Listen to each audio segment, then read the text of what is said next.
રહ્યા છો ગુજરાતની એક એવી ચેનલ કે જે તમારા શહેરના પળે પળના સમાચારો તમારા સુધી પહોંચાડે છે. સ્વાગત છે આપનું A1 અભિક્રાઇમ ન્યૂઝમાં. હું છું એન્કર અર્પિતા પટેલ.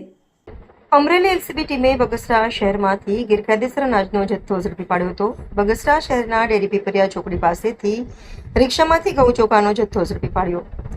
અમરેલી જિલ્લામાં ગેરકાયદેસર અનાજના સંગ્રહ અને વેચાણ સામે કાર્યવાહી કરવા ઇન્ચાર્જ એસપી જયવી ગઢવીના માર્ગદર્શન હેઠળ એલસીબી ટીમે ગેરકાયદેસર અનાજનો જથ્થો ઝડપી પાડ્યો. બગસરા પોલીસ સ્ટેશન વિસ્તારમાં પેટ્રોલિંગ દરમિયાન ડેરી પીપરિયા ચોકડી પાસેથી એક રિક્ષામાંથી ગેરકાયદેસર અનાજનો જથ્થો ઝડપી પાડ્યો.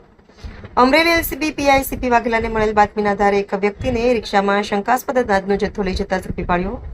પોલીસે આસિફ અબ્દુલભાઈ કાલોન્દ્રાને ઝડપી પાડ્યો હતો. ગેરકાયદેસર ઘઉં ચોખા અનાજ અને રિક્ષા સહિત ₹97,503નો મુદ્દામાલ કબજે કર્યો હતો. ઘઉંના 26 કટ્ટા 1,170 કિલો કિંમત ₹31,600 અને ચોખાના 26 કટ્ટા 1,282 કિલો કિંમત ₹35,903 અને રિક્ષાની કિંમત 30,000 ગણી 97,503નો મુદ્દામાલ ઝડપી પાડ્યો હતો.